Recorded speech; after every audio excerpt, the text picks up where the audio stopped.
Depuis des siècles, chaque année, au cœur de l'Atlas marocain, le pays Zayan s'emplit de musique et de danse. Ce n'est pas cependant le souvenir d'un haut fait guerrier qu'on fête, ni l'anniversaire d'un miracle étonnant, non. C'est une fête plus intime et plus secrète peut-être. On ne fête que le travail précieux de ces artisans qui, de génération en génération, se transmettent depuis les anciens âges les secrets d'un métier qui a fait depuis longtemps la célébrité du pays, le métier des tapis. De quelles arcanes mystérieuses, de quelle secrète magie vient ce rite de la danse du coussin, où deux femmes assises poussent l'une vers l'autre d'un mouvement du ventre le coussin qui les sépare, en mimant les gestes d'une joyeuse bataille. Rite aux significations perdues, mais qui aujourd'hui encore témoigne de l'ancienneté d'un métier d'art et de l'honneur qui lui fut de tout temps attaché.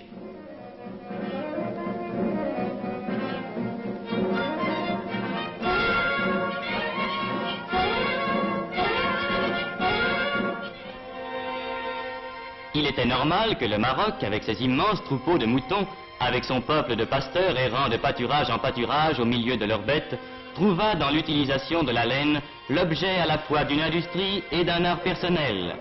Et, créé par les siècles, une sorte de rythme à la taille d'un pays et d'un peuple préside à cette transformation d'une matière brute en matière d'art.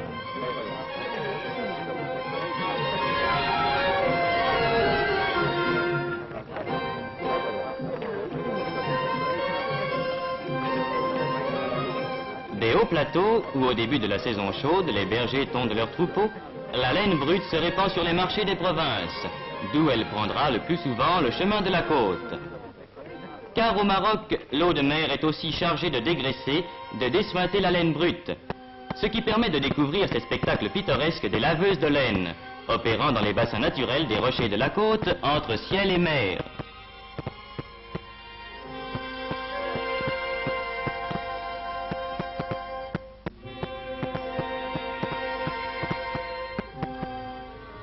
Images sorties tout droit des contes de tous les pays, cardeuses et fileuses s'en saisissent, et sur le vieux rouet dont le bruit résonnait autrefois sous tous les toits comme sous tous les ciels, à l'aide du fuseau que la légende entoure de propriétés magiques, la toison brute d'hier prendra son aspect classique de fil rêche et solide.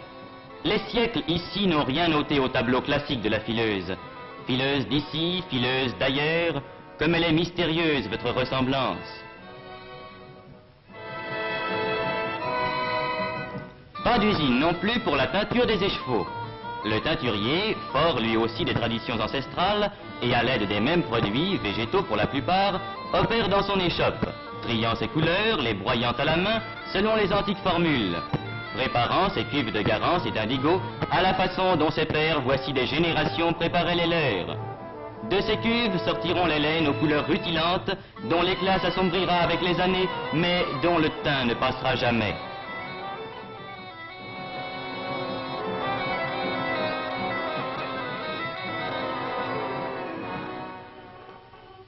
Si ces préparations sont identiques sur toute la surface du Maroc, il s'en faut que les tapis soient uniformes. Chaque région, chaque province, chaque centre a sa technique, son point, sa formule, ses dessins, ses couleurs. Dans certaines tribus, comme celle des Zayan, ce sont les hommes qui tissent, ou à tout le moins dirigent l'ordonnance du travail. Chez les Benim Guild, les femmes seules, au contraire, travaillent au métier. Viennent de cette tribu ces admirables surfaces à carreaux géométriques, à dominante brun-rouge, où s'insèrent des motifs bleus, orange et rouge.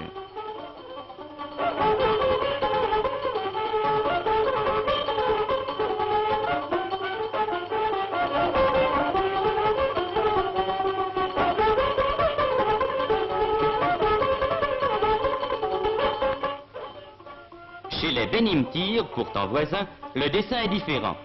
Et sait-on que dans l'esprit des Berbères, le côté haute laine du tapis est en réalité l'envers, puisque l'autre face seule laisse voir avec netteté les contours du dessin. Voici autour de Fès, l'une des anciennes capitales, les tapis de la tribu des Aïtioussi, dont les couleurs font apparaître les jaunes, les orangés et les rouges de ces vallées fleuries. Voici les marmouchas qui s'apparentent aux toisons sauvages.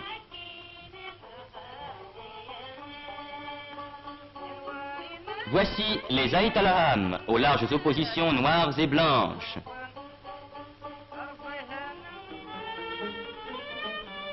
Si nous passons Marrakech, la ville rouge des légendes, autre ancienne capitale, voici les Chichaouas, qui comportent toutes les gammes de la Garance et sortent de motifs asymétriques.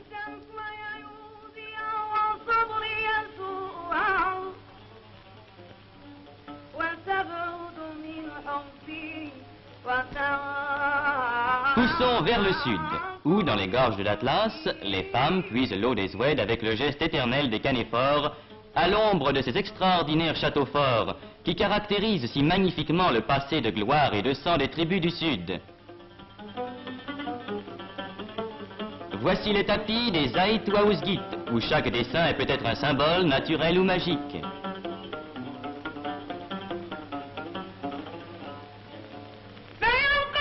Revenons à Rabat, la cité maîtresse de l'art des tapis marocains, où nous retrouvons transposés avec un ton particulier les signes de la tradition orientale.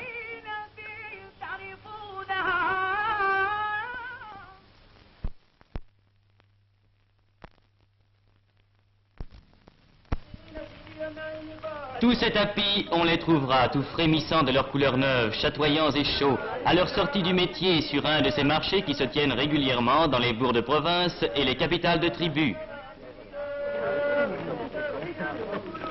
On les trouvera étincelants par terres artificielles, avec leurs points encore rêches et leurs franges immaculées, objets de marchandage interminables, thèmes à discussion sans fin entre vendeurs et acheteurs, mesurés à la coudée, et sans doute plusieurs fois, car l'erreur est humaine, et souvent vendus à la criée dans l'ombre bleue d'un jardin.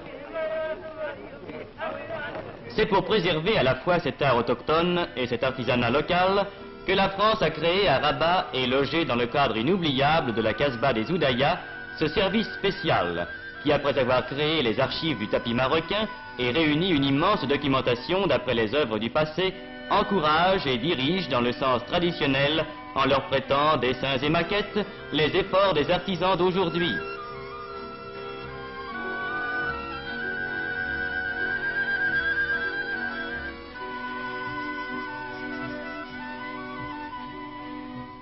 C'est aussi à ce service qu'on doit la création de cette école spécialisée, où les petites musulmanes peuvent apprendre les secrets de leur futur métier. Ainsi, la valeur traditionnelle d'un artisanat qui donna des chefs-d'œuvre ne risquera pas de s'amoindrir et de péricliter au contact des productions mécaniques. Ainsi sera sauvegardé, dans un temps d'utilitarisme et de machinisme, les droits de la création personnelle et les leçons du passé.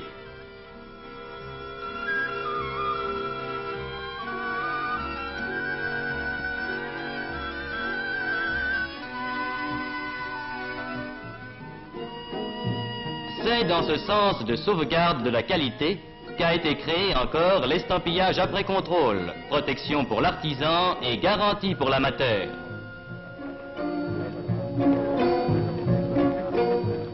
Garantie sur la surface du tapis par le contrôle de ses mesures.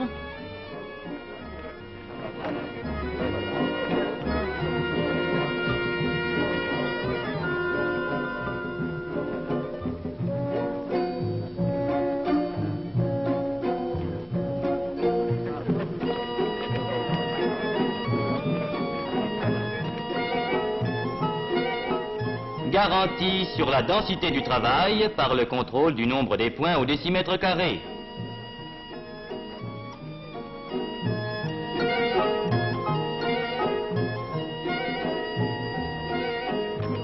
Garantie sur la facture de l'œuvre en général.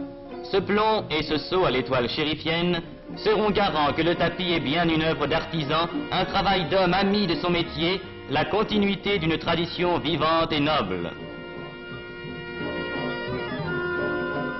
Une tradition de qualité aussi noble et aussi ancienne ne peut manquer de comporter une part de religion et de magie.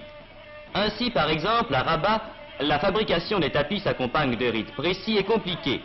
Pour ourdir la chaîne, après avoir répandu du sel pour écarter les mauvais génies qui voudraient hanter le tapis, on allumera un flambeau près de chaque piquet d'ourdissage, qu'on flanquera de pièces d'argent pour que le tapis futur soit clair et brillant.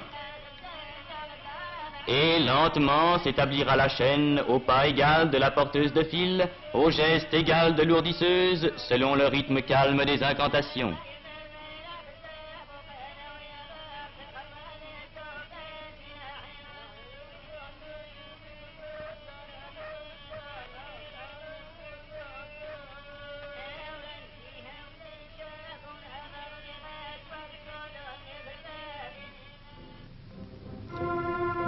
la chaîne ourdie sera montée sur le métier.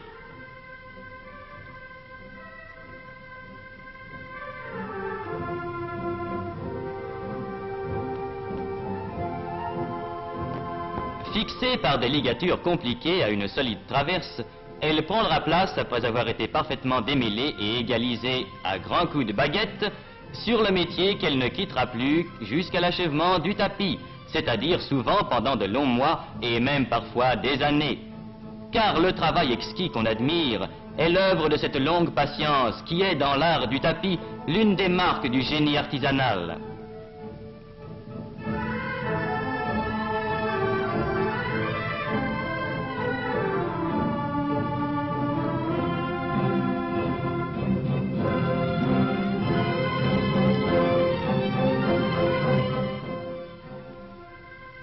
La tisseuse, son modèle devant les yeux, va maintenant d'un geste calculé et parfaitement mesuré entreprendre et poursuivre, nouant le point, tranchant la laine, le travail long et précis duquel naîtra cette harmonie de couleurs chaudes qui sera un jour un tapis. Chaque jour, pendant des mois, elle s'assiera devant son métier vertical, comparant son œuvre au modèle, poursuivant infatigablement cette merveille de patience et mêlant inconsciemment dans chaque point la fuite de ses rêves et la couleur des journées.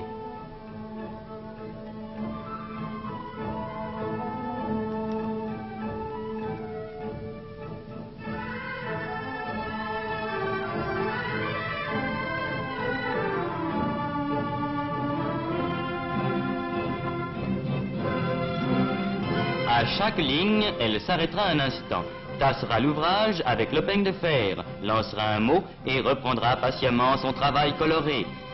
Des jours passeront. La chaîne peu à peu se raccourcira et un jour viendra où le dernier point sera noué. Jour heureux, jour sacré. 7 fois de son peigne trempé d'eau, la tisseuse frappera le chef du tapis terminé en disant à chaque coup « Il ne nous fera pas honte devant Dieu et devant l'esclave ». Cri d'orgueil et d'adjuration.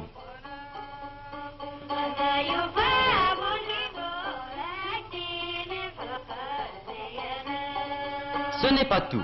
On lui assurera le piquant et l'attrait en le frottant d'un piment. On brûlera 5 fils de lisière pour lui donner, aux yeux de l'amateur, la chaleur qui le séduira. Est-ce tout? Non. Avant de le détacher, il reste à observer d'autres rites. Car le tapis achevé est devenu lui aussi matière magique, porte-chance et source de sortilèges. On ouvre au centre une première porte, en murmurant des litanies, et par cette porte passera la fille de la maison ou la jeune apprentie. Ainsi arrivera-t-elle vierge au jour béni de son mariage. Il reste encore à pratiquer 4 autres portes, dites les portes du paradis et du bien-être, avant de détacher le tapis. Et les rites seront accomplis. On pourra, sans danger de pernicieuse magie ou d'envoûtement, marcher sur cette laine débarrassée des mauvais génies.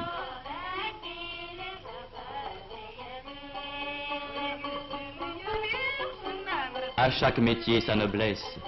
On ne discutera pas celle de ces tisseuses qui continuent les gestes des générations passées pour recréer en laine de couleur, de la chaleur et de la joie, qui élabore avec patience ce qui ne s'obtient qu'avec le temps, car un tapis aussi est une œuvre de choix qui veut beaucoup d'amour, et dont chacune rêve peut-être qu'elle tissera un jour le merveilleux tapis volant dont parlent les contes des 1001 nuits.